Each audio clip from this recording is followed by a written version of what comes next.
The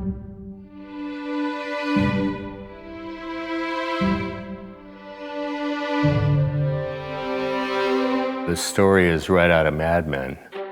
I made martinis for a very kind gentleman who gave me my first job at an ad agency. As an account person, I was more of a manager. I learned a lot of business, a kind of businessman's ability to be close to and contribute to creative development. And the next thing I knew, I was flying about 1 million miles a year and staying sane, building the beginnings of what became the Winter House Library. And the book thing was the starting point for the interest in design. One night, Stephen said he'd been offered this opportunity to design a lot of books, and I said, "How'd you like a partner?" The heritage of Drenttel Partners was really as editorial designers.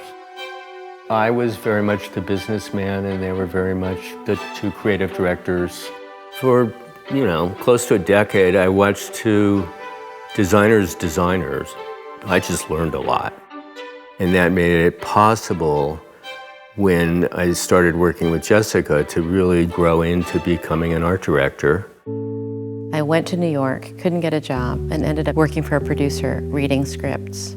And one weekend I went home and thought, I bet I could write a script if I put my mind to it. And so I wrote a sample script and was picked up and put on a development contract at NBC writing for a now defunct show called Search for Tomorrow.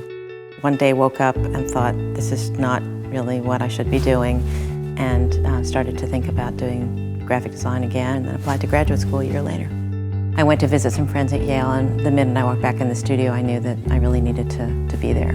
So I have this kind of trifecta in my life of teaching and writing and making things in the studio. I have always looked to find a way to merge deep intellectual engagement with a kind of robust making. For me, being an editorial designer was my way into graphic design. It was a really great kind of baptism by fire. If you can imagine, new media was really new then. I was designing things in probably Photoshop 1.0. I was sketching everything. I was faxing sketches to clients. So that was initially what got me out on my own. I was lucky it was at a time when not a lot of people were doing it, so I got some good opportunities. I had a very small team. I came at it really not knowing what the rules were. I didn't feel then, nor do I feel now, that it was ever about the technology. It was about the ideas that could be disseminated in that way. My real aspiration was to work in a publishing house. There just came a point where the packaging of commercial items felt not about content. And I was coming home at night, and Jessica was working on the first New York Times website. We started working together in 1997. Yeah, I wanted to do more of the kinds of projects that Bill was doing at Drenttel Partners, and he wanted to do more experimental work, which at the time I was doing. Well, it was a shift, but it was really exciting. We made a decision to live in a place that was far from the urban center in which both of us had begun our careers. As long as we had internet, we could work. It would have been very easy to just keep doing what we were doing. The traditional studio model was not necessarily the right model for us. We got to really reinvent the way we did work. Working alone, without a large staff, put us in the prototyping business.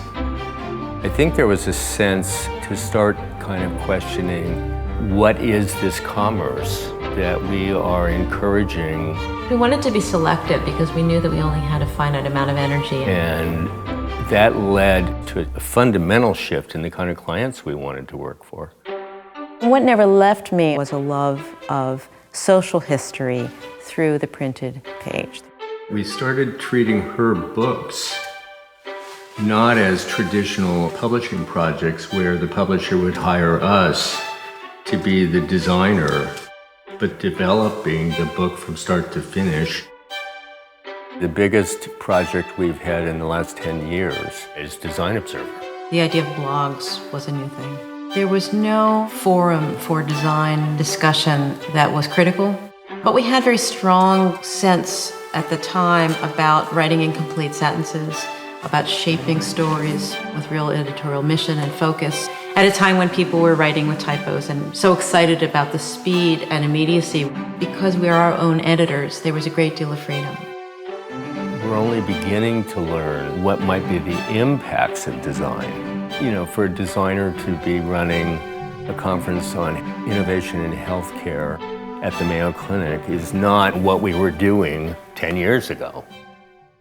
Lots of people have a beautiful studio, or people have firms that they have built a reputation for over time. But I think Winter House as a home for children and dogs, as an idea for what a studio might be, that was a 15-year project.